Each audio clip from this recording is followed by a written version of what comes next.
सीखने की शुरुआत श्वेतांबरी शर्मा के साथ। नमस्कार दोस्तों, मैं हूं श्वेतांबरी शर्मा और स्वागत है आपका पौराणिक चरित्रों तथा धार्मिक कहानियों से जुड़े मेरे चैनल रोली अक्षत में। इस चैनल को शुरू करने का मेरा उद्देश्य न केवल आप सभी को धार्मिक जानकारी उपलब्ध कराना था, बल्कि हमारी सभ्यता तथा संस्कृति के महत्व को भी उजागर करना था। ये चैनल सभी उम्र के लोगों के लिए काफ़ी बेनिफिशियरी है, क्योंकि इससे न केवल आपको धार्मिक जानकारी मिलेगी, बल्कि हमारी सभ्यता तथा संस्कृति के महत्व को भी समझने में काफ़ी आसानी होगी। हालांकि मेरे द्वारा बनाया गया ये चैनल पौराणिक कथाओं, लोक कथाओं और किंवदंतियों पर आधारित है। दोस्तों, नवरात्रि का उत्सव चल रहा है। चारों ओर माता शक्ति के जय जयकारे सुनाई दे रहे हैं। मंत्रोच्चारण, वेद विधान, विधि विधान के साथ उनकी पूजा अर्चना की जा रही है। कलश स्थापना के पश्चात सभी जगह आपको पूजा पंडालों में माता दुर्गा के दर्शन होंगे और घर घर में आपको नवरात्रि के उत्सव पर लोग पूजा अर्चना करते हुए दिखाई देंगे। और इसी नवरात्रि का आज तीसरा और महत्वपूर्ण दिन है। ये दिन है माता चंद्रघंटा का। वो चंद्रघंटा जो कि माता शक्ति के तीसरी रूप हैं। इनकी अगर पूजा अर्चना की जाए तो व्यक्ति यानी इनका जो परम और सच्चा भक्त होता है वो वीर बनता है, निर्भय बनता है, उसे इहलोक और परलोक में सद्गति प्रदान होती है। यही नहीं, उनमें सौम्यता, साहस और विनम्रता का भाव आता है और उसके मन में जग कल्याण की भावना भी उमड़ पड़ती है। ऐसा तो है माता चंद्रघंटा की कृपा दृष्टि का बखान। दोस्तों, इनके बारे में ऐसा कहा जाता है कि इनके माथे पर जो है घंटा के आकार का चंद्रमा बना हुआ है। यही कारण है कि इनका नाम चंद्रघंटा पड़ गया। कहा जाता है कि देवी माता बहुत ही ज़्यादा क्रोधित स्वभाव की हैं, लेकिन उतना भी ज़्यादा क्रोधित नहीं है, क्योंकि ये हमेशा से इनकी सवारी करती रहती हैं। और ये भी बताया जाता है कि हमेशा अस्त्र शस्त्र लेके लड़ाई के मुद्रा में यानी हमेशा युद्ध के लिए ये तैयार रहती हैं। इनके टोटल 10 भुजाएं हैं और 10 भुजाओं में इन्होंने खड्ग तथा अस्त्र धारण किए हुए हैं।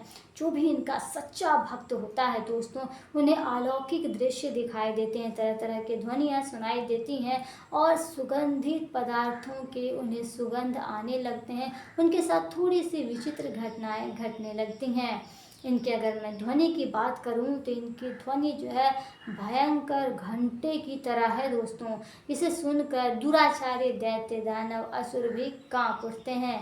इनके बारे में ऐसा कहा जाता है कि सौम्य हृदय वाली हैं ये, और इन्हें दूध से बनी हुई सामग्री बहुत ही ज़्यादा पसंद है, जिसमें कि खीर और मिठाइयाँ प्रमुख हैं।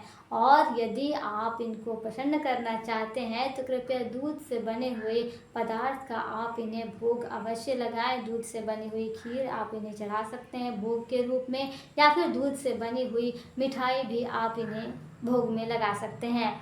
कहा जाता है कि इन्हें गुलाब का फूल और कमल का फूल, ये दोनों पुष्प इन्हें बहुत ही ज़्यादा पसंद है।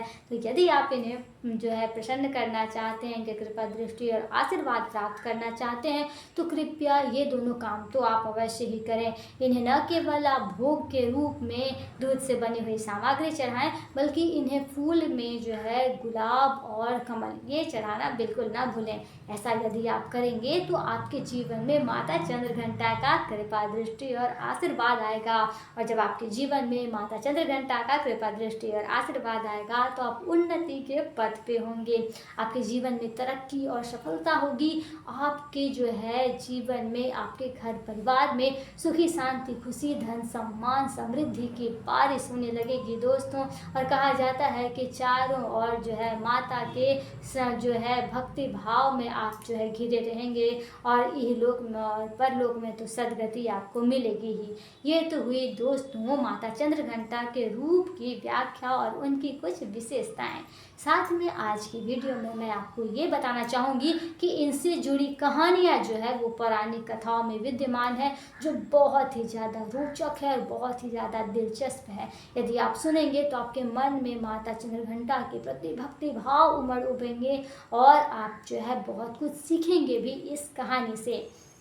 तो दोस्तों देर ना करते हुए शुरू करती हूँ मैं आज की इस रोचक कहानी को, जिसमें आप जानेंगे कि माता चंद्रघंटा का आखिर जन्म कैसे हुआ, इन्होंने दुष्टों का संहार करके इस जगत का कल्याण कैसे किया। तो दोस्तों बात उस समय की है जब इस संसार में, इस पृथ्वी में, इस ब्रह्मांड में महिषासुर नामक एक असुर का आतंक छाया हुआ था। उसे देवताओं के द्वारा, कहा जाता है ऐसा वरदान प्राप्त हो गया था ब्रह्मदेव के द्वारा कि उसकी मृत्यु केवल महिला के हाथ हो सकती है। ऐसा नहीं था कि केवल महिला के हाथ ही हो सकती है, ऐसा कहा गया था कि उनकी जो मृत्यु है किसी पुरुष के हाथों नहीं हो सकती है। इस वरदान को प्राप्त करने के बाद वो बहुत ही ज़्यादा दुराचारी हो गया, बहुत ही ज़्यादा आतंक उसने फैला दिए। कहा जाता है इसके बाद वो बार बार स्वर्गलोक पर आक्रमण करने लगा ताकि वह देवराज इंद्र की इंद्रासन को प्राप्त कर सके, स्वर्ग पर कब्जा कर सके। और अंत में ऐसा ही हुआ, उसने स्वर्गलोक पर आक्रमण कर दिया, इंद्रासन को छीन लिया और देवी देवताओं को काफ़ी परेशान कर दिया, स्वर्ग पर कब्जा भी कर लिया। अब बेचारे देवतागण इसके आतंक से हैरान परेशान हो गए, चारों ओर हाहाकार मच गया। ये सभी चले गए त्रिदेवों के पास, त्रिदेव यानी ब्रह्मा, विष्णु और महेश के पास चले गए। वहाँ जाने के बाद इन्होंने अपनी दुख भरी व्यथा, अपनी करुण गाथा भगवान को यानी त्रिदेवों को, ब्रह्मा, विष्णु और हमारे भोलेनाथ जी को कह सुनाई। इनकी गाथा, इनकी परेशानी को सुनने के बाद त्रिदेव बहुत ही ज़्यादा क्रोधित हो उठे और क्रोधित हो उठने के पश्चात उनसे एक ऊर्जा का संचार हुआ। ये संचार तो ऊर्जा का हुआ जिससे एक महिला के रूप में एक शक्ति का उजागर हुआ। ये महिला चंद्रघंटा देवी कहलाई। इनके माथे पे घंटे के आकार की चंद्रमा थी, इसीलिए इनका नाम चंद्रघंटा पड़ गया। कहा जाता है इन्हें सभी देवताओं ने अपने अपने हथियार देने शुरू कर दिए। यदि मैं भगवान शिव की बात करूं तो उन्होंने सर्वप्रथम अपना त्रिशूल दे दिया।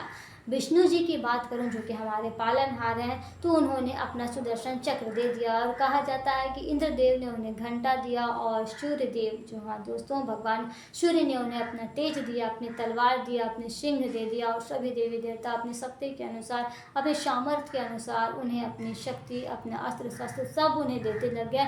और यही कारण है कि वो 10 हाथों में खड्ग और अस्त्र शस्त्र धारण की हुई आपको नजर आ जाएंगी। उसके बाद इन्होंने इन खड्ग, इन अस्त्र शस्त्रों को जो इन्होंने देवताओं से प्राप्त किया था उसका प्रयोग शुरू किया और महिषासुर का अंत में वध कर दिया।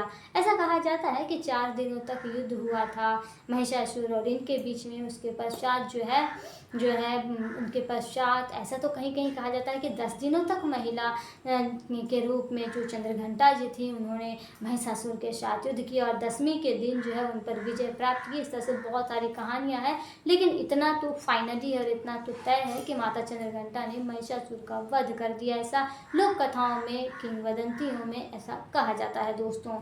तो उसके पश्चात इन्होंने जो है इस तरह से महिषासुर का वध करके सृष्टि का कल्याण किया, सृष्टि को बचाया, देवताओं की रक्षा की।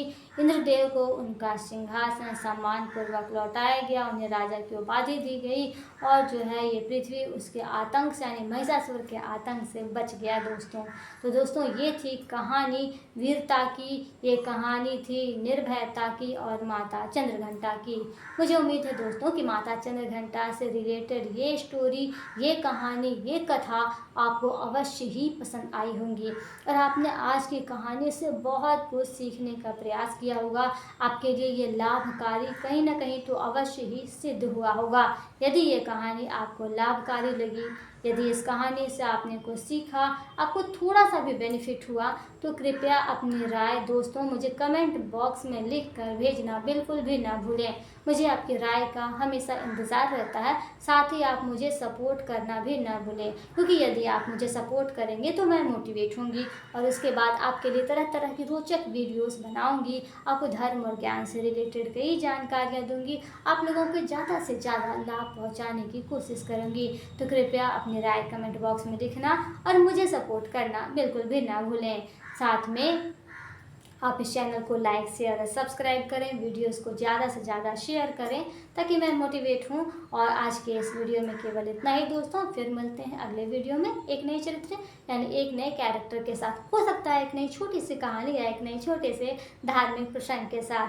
तब तक के लिए दीजिए मुझे इजाज़त और बने रहिए मेरे इस चैनल के साथ। इस चैनल पर मैंने इस वीडियोस के अलावा धर्म से रिलेटेड और तरह तरह के चरित्रों से रिलेटेड और भी वीडियोस अपलोड कर रखा है मैंने, इसलिए आप उसे देखें। उसे बहुत कुछ आपको सीखने को मिलेगा और अपनी राय भी आप कमेंट करके मेरे वीडियोस में लिख सकते हैं। तो दोस्तों दीजिए इजाज़त, फिर मिलते हैं अगले वीडियो में। तब तक के लिए धन्यवाद।